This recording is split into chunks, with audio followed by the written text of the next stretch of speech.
Psalms, chapter 32. Blessed is he whose disobedience is forgiven, whose sin is covered. Blessed is the man to whom Yahweh doesn't impute iniquity, in whose spirit there is no deceit. When I kept silence, my bones wasted away through my groaning all day long. For day and night your hand was heavy on me. My strength was sapped in the heat of summer. Selah. I acknowledged my sin to you. I didn't hide my iniquity. I said, I will confess my transgressions to Yahweh. And you forgave the iniquity of my sin. Selah. For this, let everyone who is godly pray to you in a time when you may be found. Surely, when the great waters overflow, they shall not reach to him. You are my hiding place. You will preserve me from trouble. You will surround me with songs of deliverance. Selah. I will instruct you and teach you in the way which you shall go. I will counsel you with my eye on you. Don't be like the horse or like the mule, which have no understanding, who are controlled by bit and bridle, or else they will not come near to you.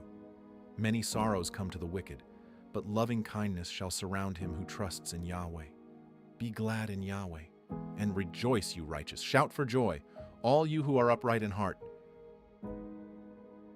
Psalms, chapter 51. Have mercy on me, God, according to your loving kindness. According to the multitude of your tender mercies, blot out my transgressions. Wash me thoroughly from my iniquity. Cleanse me from my sin, for I know my transgressions.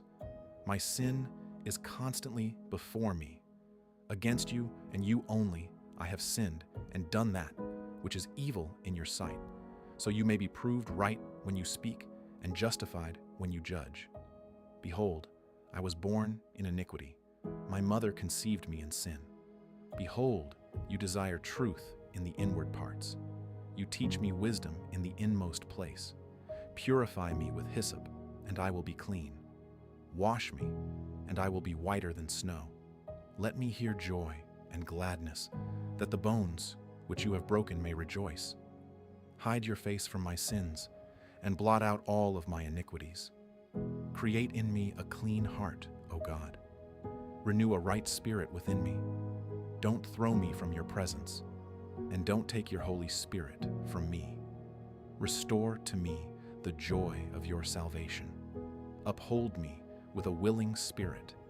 Then I will teach transgressors your ways. Sinners will be converted to you. Deliver me from the guilt of bloodshed, O God, the God of my salvation. My tongue will sing aloud of your righteousness. Lord, open my lips. My mouth will declare your praise. For you don't delight in sacrifice, or else I would give it. You have no pleasure in burnt offering.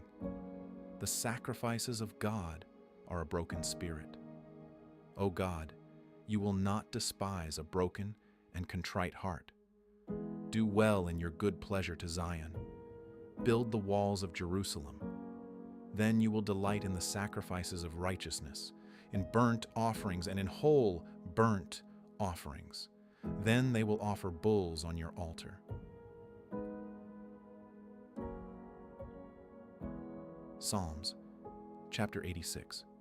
Hear, Yahweh, and answer me, for I am poor and needy. Preserve my soul, for I am godly. You, my God, save your servant who trusts in you. Be merciful to me, Lord, for I call to you all day long. Bring joy to the soul of your servant. For to you, Lord, do I lift up my soul. For you, Lord, are good and ready to forgive, abundant in loving kindness to all those who call on you. Hear, Yahweh, my prayer. Listen to the voice of my petitions. In the day of my trouble, I will call on you, for you will answer me. There is no one like you among the gods, Lord, nor any deeds like your deeds. All nations you have made will come and worship before you, Lord. They shall glorify your name. For you are great and do wondrous things. You are God alone. Teach me your way, Yahweh. I will walk in your truth. Make my heart undivided to fear your name. I will praise you, Lord my God, with my whole heart. I will glorify your name forevermore. For your loving kindness is great toward me. You have delivered my soul from the lowest Sheol. God, the proud have risen up against me. A company of violent men have sought after my soul, and they don't hold regard for you before them. But you, Lord, are a merciful and gracious God, slow to anger and abundant in loving kindness and truth. Turn to me and have mercy on me. Give your strength to your servant. Save the son of your servant. Show me a sign of your goodness, that those who hate me may see it and be shamed, because you, Yahweh, have helped me and comforted me. Psalms, chapter 1, 122. I was glad when they said to me, "Let's go to Yahweh's house." Our feet are standing within your gates, Jerusalem. Jerusalem is built as a city that is compact together, where the tribes go up, even Yah's tribes according to an ordinance, for Israel, to give thanks to Yahweh's name. For there are set thrones for judgment, the thrones of David's house. Pray for the peace of Jerusalem. Those who love you will prosper. Peace be within your walls, and prosperity within your palaces. For my brothers and companions' sakes, I will now say, peace be within you. For the sake of the house of Yahweh our God, I will seek your good. 2 Samuel, chapter 13.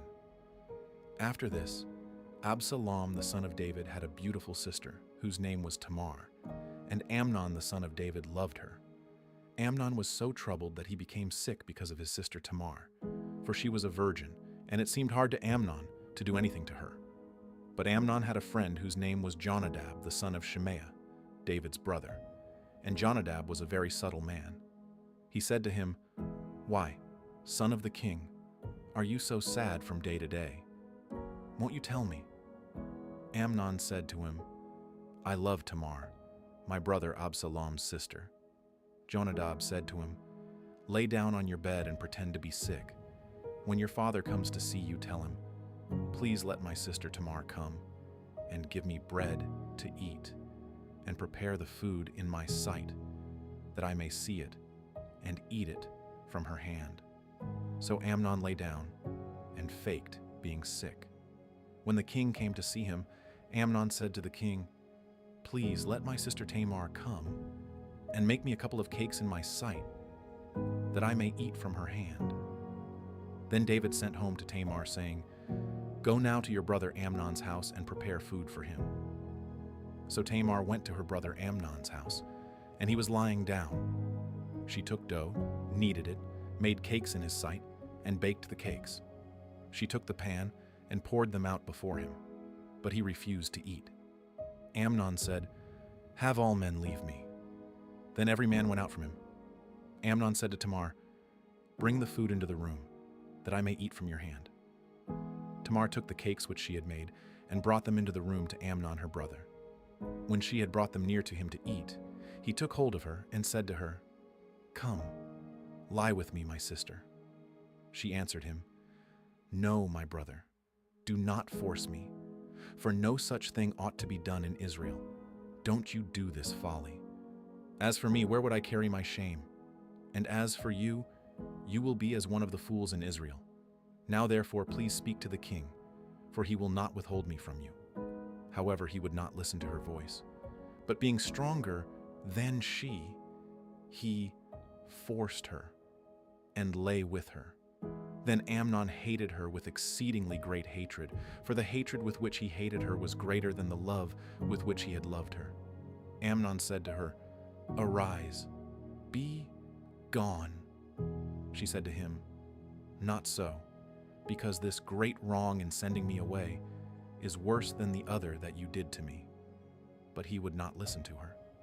Then he called his servant who ministered to him and said, "Now, put this woman out from me, and bolt the door after her." She had a garment of various colors on her. for the king's daughters who were virgins dressed in such robes. Then his servant brought her out and bolted the door after her. Tamar put ashes on her head and tore her garment of various colors that was on her. And she laid her hand on her head and went her way, crying aloud as she went. Absalom, her brother, said to her, "Has Amnon your brother been with you? But now hold your peace, my sister. He is your brother. Don't take this thing to heart." So Tamar remained desolate in her brother Absalom's house. But when King David heard of all these things, he was very angry. Absalom spoke to Amnon, neither good nor bad, for Absalom hated Amnon, because he had forced his sister Tamar. After 2 full years, Absalom had sheep shearers in Baal-haz. Absalom came to the king and said, "See now, your servant has sheep shearers. Please let the king and his servants go with your servant." The king said to Absalom, "No, my son, let's not all go, lest we be burdensome to you." He pressed him. However, he would not go, but blessed him. Then Absalom said, "If not, please let my brother Amnon go with us." The king said to him, "Why should he go with you?" But Absalom pressed him, and he let Amnon and all the king's sons go with him. Absalom commanded his servants, saying, "Mark now, when Amnon's heart is merry with wine, and when I tell you, strike Amnon, then kill him. Don't be afraid. Haven't I commanded you? Be courageous and be valiant." The servants of Absalom did to Amnon as Absalom had commanded. Then all the king's sons arose, and every man got up on his mule and fled. While they were on the way, the news came to David, saying, "Absalom has slain all the king's sons, and there is not one of them left." Then the king arose and tore his garments and lay on the earth, and all his servants stood by with their clothes torn. Jonadab, the son of Shimeiah, David's brother, answered, "Don't let my lord suppose that they have killed all the young men, the king's sons, for Amnon only is dead. For by the appointment of Absalom this has been determined from the day that he forced his sister Tamar. Now therefore don't let my lord the king take the thing to his heart, to think that all the king's sons are dead, for only Amnon is dead." But Absalom fled. The young man who kept the watch lifted up his eyes and looked, and behold, many people were coming by way of the hillside behind him. Jonadab said to the king, "Behold, the king's sons are coming. It is as your servant said." As soon as he had finished speaking, behold, the king's sons came, and lifted up their voices, and wept. The king also and all his servants wept bitterly. But Absalom fled, and went to Talmai the son of Ammihur, king of Geshur. David mourned for his son every day. So Absalom fled, and went to Geshur, and was there 3 years. King David longed to go out to Absalom, for he was comforted concerning Amnon, since he was dead. 2 Samuel, chapter 14. Now Joab the son of Zeruiah perceived that the king's heart was toward Absalom. Joab sent to Tekoa and brought a wise woman from there, and said to her, "Please act like a mourner, and put on mourning clothing, please, and don't anoint yourself with oil. But be as a woman who has mourned a long time for the dead. Go into the king and speak like this to him." So Joab put the words in her mouth. When the woman of Tekoa spoke to the king, she fell on her face to the ground, showed respect, and said, "Help, O king." The king said to her, "What ails you?" She answered, "Truly I am a widow, and my husband is dead. Your servant had 2 sons, and they both fought together in the field, and there was no one to part them, but the one struck the other and killed him. Behold, the whole family has risen against your servant, and they say, 'Deliver him who struck his brother, that we may kill him for the life of his brother, whom he killed, and so destroy the heir also.' Thus they would quench my coal, which is left, and would leave to my husband neither name nor remainder on the surface of the earth." The king said to the woman, "Go to your house, and I will give a command concerning you." The woman of Tekoa said to the king, "My lord, O king, may the iniquity be on me and on my father's house, and may the king and his throne be guiltless." The king said, "Whoever says anything to you, bring him to me, and he will not bother you any more." Then she said, "Please let the king remember Yahweh your God, that the avenger of blood destroy not any more, lest they destroy my son." He said, "As Yahweh lives, not one hair of your son shall fall to the earth." Then the woman said, "Please let your servant speak a word to my lord the king." He said, "Say on." The woman said, "Why then have you devised such a thing against the people of God? For in speaking this word the king is as one who is guilty, in that the king does not bring home again his banished one. For we must die, and are like water spilled on the ground, which can't be gathered up again. Neither does God take away life, but devises means that he who is banished not be an outcast from him. Now therefore, seeing that I have come to speak this word to my lord the king, it is because the people have made me afraid. Your servant said, I will now speak to the king. It may be that the king will perform the request of his servant. For the king will hear, to deliver his servant out of the hand of the man who would destroy me and my son together out of the inheritance of God. Then your servant said, Please let the word of my lord the king bring rest, for as an angel of God, so is my lord the king to discern good and bad. May Yahweh, your God, be with you. Then the king answered the woman, Please don't hide anything from me that I ask you. The woman said, Let my lord the king now speak. The king said, Is the hand of Joab with you in all this? The woman answered, As your soul lives, my lord the king, no one can turn to the right hand or to the left from anything that my lord the king has spoken. For your servant Joab urged me, and he put all these words in the mouth of your servant.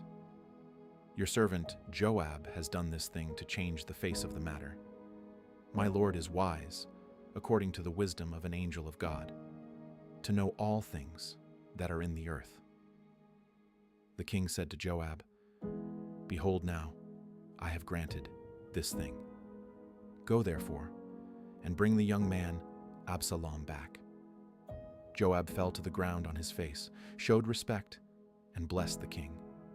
Joab said, Today your servant knows that I have found favor in your sight, my lord, O king, in that the king has performed the request of his servant. So Joab arose and went to Geshur, and brought Absalom to Jerusalem. The king said, Let him return to his own house, but let him not see my face. So Absalom returned to his own house and didn't see the king's face. Now in all Israel there was no one to be so much praised as Absalom for his beauty. From the sole of his foot even to the crown of his head, there was no defect in him. When he cut the hair of his head, now it was at every year's end that he cut it. Because it was heavy on him, therefore he cut it. He weighed the hair of his head at 200 shekels, after the king's weight.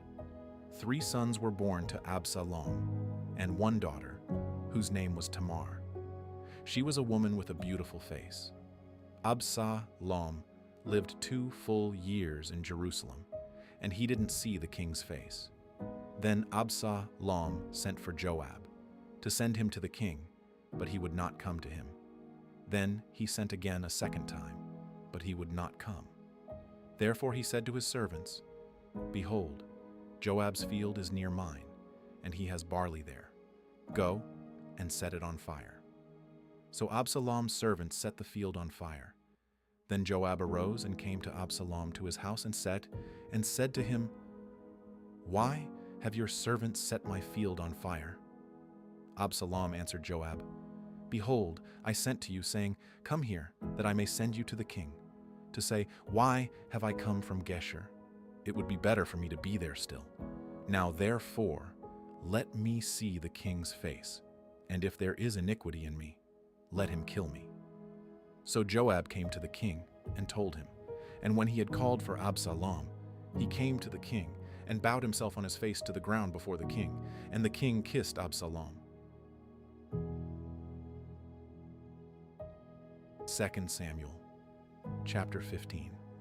After this, Absalom prepared a chariot and horses for himself, and 50 men to run before him.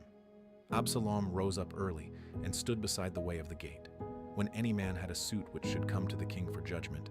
Then Absalom called to him and said, What city are you from? He said, Your servant is of one of the tribes of Israel. Absalom said to him, Behold, your matters are good and right, but there is no man deputized by the king to hear you. Absalom said moreover, Oh, that I were made judge in the land, that every man who has any suit or cause might come to me, and I would do him justice. It was so, that when any man came near to bow down to him, he stretched out his hand, took hold of him, and kissed him. Absalom did this sort of thing to all Israel who came to the king for judgment. So Absalom stole the hearts of the men of Israel. At the end of 40 years, Absalom said to the king, Please let me go and pay my vow, which I have vowed to Yahweh in Hebron. For your servant vowed a vow while I stayed at Geshur in Syria, saying, If Yahweh shall indeed bring me again to Jerusalem, then I will serve Yahweh. The king said to him, Go in peace. So he arose and went to Hebron.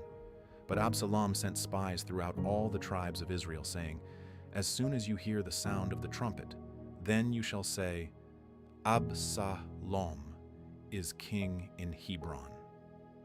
200 men went with Absalom out of Jerusalem, who were invited, and went in their simplicity, and they didn't know anything. Absalom sent for Ahithophel, the Gilonite, David's counsel, even from Gilo, while he was offering the sacrifices. The conspiracy was strong, for the people increased continually with Absalom. A messenger came to David saying, The hearts of the men of Israel are after Absalom. David said to all his servants who were with him at Jerusalem, Arise, let's flee, or else none of us will escape from Absalom. Hurry to depart, lest he overtake us quickly and bring down evil on us and strike the city with the edge of the sword. The king's servants said to the king, Behold, your servants are ready to do whatever my lord the king chooses. The king went out, and all his household after him. The king left 10 women who were concubines to keep the house. The king went out, and all the people after him, and they stayed in Beth-Merhak. All his servants passed on beside him, and all the Cherethites, and all the Pelethites, and all the Gittites, 600 men who came after him from Gath, passed on before the king. Then the king said to Ittai the Gittite, Why do you also go with us? Return and stay with the king, for you are a foreigner, and also an exile. Return to your own place. Whereas you came but yesterday, should I today make you go up and down with us, since I go where I may? Return and take back your brothers. Mercy and truth be with you. Ittai answered the king and said, As Yahweh lives, and as my lord the king lives, surely in what place my lord the king is, whether for death or for life, your servant will be there also. David said to Ittai, Go and pass over. Ittai the Gittite passed over, and all his men, and all the little ones who were with him. All the country wept with a loud voice, and all the people passed over. The king also himself passed over the brook Kidron, and all the people passed over toward the way of the wilderness. Behold, Zadok also came, and all the Levites with him, bearing the ark of the covenant of God. and they set down God's ark. And Abiathar went up until all the people finished passing out of the city. The king said to Zadok, "Carry God's ark back into the city. If I find favor in Yahweh's eyes, he will bring me again and show me both it and his habitation. But if he says, 'I have no delight in you,' behold, here I am. Let him do to me as seems good to him." The king said also to Zadok the priest, "Aren't you a seer?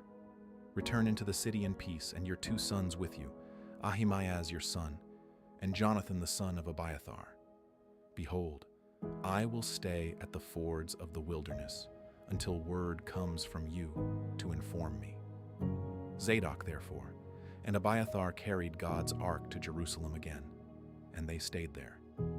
David went up by the ascent of the Mount of Olives and wept as he went up, and he had his head covered and went barefoot. All the people who were with him each covered his head, and they went up, weeping as they went up. Someone told David, saying, "Ahithophel is among the conspirators with Absalom." David said, "Yahweh, please turn the counsel of Ahithophel into foolishness." When David had come to the top, where God was worshipped, behold, Hushai the Archite came to meet him with his tunic torn, and earth on his head. David said to him, "If you pass on with me, then you will be a burden to me. But if you return to the city and tell Absalom, I will be your servant, O king. As I have been your father's servant in time past, so I will now be your servant. Then you will defeat for me the counsel of Ahithophel. Don't you have Zadok and Abiathar the priests there with you? Therefore, whatever you hear out of the king's house, tell it to Zadok and Abiathar the priests. Behold, they have there with them their 2 sons, Ahimaaz, Zadok's son, and Jonathan, Abiathar's son. Send to me everything that you shall hear by them." So Hushai, David's friend, came into the city, and Absalom came into Jerusalem.